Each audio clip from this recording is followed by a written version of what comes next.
সম্মানিত দর্শক শ্রোতা, আসসালামু আলাইকুম। আপনারা আজকের বিষয়টা শুনে আশ্চর্য হবেন। এই সমন্বয়কারী এই বৈষম্য বিরোধী ছাত্ররা নতুন আরেকটি দল করার ঘোষণা দিয়েছেন। আমি ইতিপূর্বে বলেছি এই সমন্বয়কারী বৈষম্য বিরোধী ছাত্ররা মিনিমাম 3টা দল করবে। আপনারা সেখানে অনেক প্রতিক্রিয়া দেখেছেন।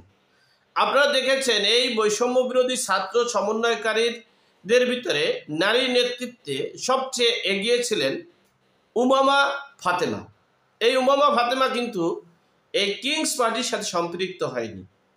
তখনই আমি কিন্তু ভিডিও করেছিলাম যে 3টা পার্ট হবে এবং 3টা রাজনৈতিক দল হবে। সেই 3টা রাজনৈতিক দলের সাথেই তাদের একটা বিশৃঙ্খলা তারা নিজেরা একটা নৈরাজ্য সৃষ্টি করবে। তখন আমার কথাটা হয়তো বা আপনাদের ভালো লাগেনি, এখনও তেমন একটা ভালো লাগবে না। সময়ের ব্যবধানে সব ঠিক মনে করবেন যে না, ঠিকই হয়েছে। এই উমামা তিনি কিন্তু বলেছেন, আমি সাধারণ ছাত্র জনতাদের পক্ষে আছি, আমি অরাজনৈতিক একটা প্ল্যাটফর্মের পক্ষে আছি। আর এই সমন্বয়কারীদের সাবেক নেতা তিনি বলেছেন যে আমরা এই ঢাকা বিশ্ববিদ্যালয়ের সমন্বয়কারীদের নেতৃত্বে এই এনসিপি নাগরিক পার্টিতে আমরা নেই। আমরা এই আন্দোলনকে সর্বোচ্চ পর্যায়ে সফলতার দিকে নিয়েছে প্রাইভেট বিশ্ববিদ্যালয়, বেসরকারি বিশ্ববিদ্যালয়, এমনকি এই মাদ্রাসার ছাত্রছাত্রীরা। সুতরাং এই মাদ্রাসার ছাত্রছাত্রী, প্রাইভেট বিশ্ববিদ্যালয় সহ সাধারণ যারা সমন্বয়কারী ছিল, আন্দোলনে অংশগ্রহণকারী, তাদেরকে নিয়ে আমরা একটা রাজনৈতিক দল করব। কিন্তু তাদের যে ভাষাটা আমি পত্রিকায় দেখতে পেলাম, তারা ইসলামপন্থী, ইসলামের পতাকা উড়ানোর পন্থী, ইসলামপন্থী।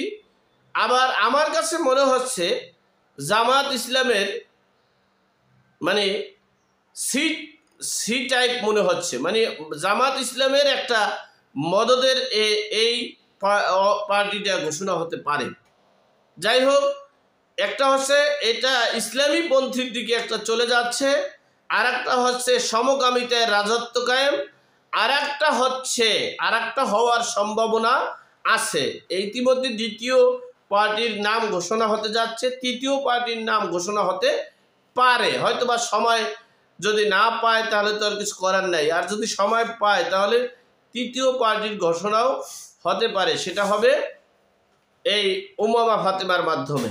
যাই হোক, এখন এই কিংস পার্টির এই সমন্বয়কারী বৈষম্য বিরোধী ছাত্ররা তারা এখন এই দ্বিতীয় অংশে যারা আছেন তারা কিন্তু খুব একটা, আমার মনে হচ্ছে তারা রাজনৈতিক দলগুলোর চক্রান্ত এবং অর্থ উপাত্তর মাধ্যমে তারা একটা পার্টি করতে যাচ্ছে, এটা আমার মনে হচ্ছে। আর তাদের যে ভাষা দেখলাম, তাদের যে বক্তব্য, কথা, আলোচনা দেখলাম, তাতে ইসলামপন্থী, ইসলামের রাজত্ব কায়েম করার ক্ষেত্রে তারা এবং ইসলামকে প্রতিষ্ঠিত করবে এই দেশে।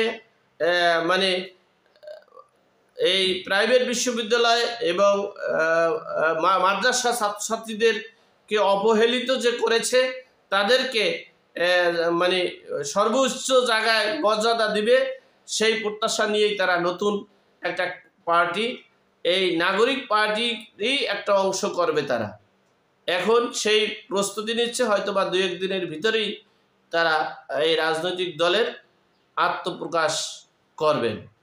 যাই হোক, এখন বিষয়টা হলো এই সমন্বয়কারীরা, তাহলে সমন্বয়কারীদের 2টা প্ল্যাটফর্ম অলরেডি শুরু হতে যাচ্ছে এবং তারা 2টা পন্থায় হাঁটছেন। এখন দেখা যাক এই দেশের জনগণ কোন দিকে হাঁটবে এবং কোনটা সফল হবে। আমার মনে হচ্ছে যে কিংস পার্টিকে, এই ডক্টর মোহাম্মদ ইউনূসের পার্টিকে দমন পীড়ন করার জন্য একটা রাজনৈতিক দলের মদদে এই পার্টিটা হতে যাচ্ছে। আমি মনে করছি এটা তেমন সফল হবে না, তবে বিশৃঙ্খলার সৃষ্টি হবে এটা নিশ্চিত। যাই হোক, আল্লাহ আমাদের সকলকে হেদায়েত নসিব করুক, সঠিক জ্ঞান দান করার তৌফিক দান করুক। আমিন। আসসালামু আলাইকুম।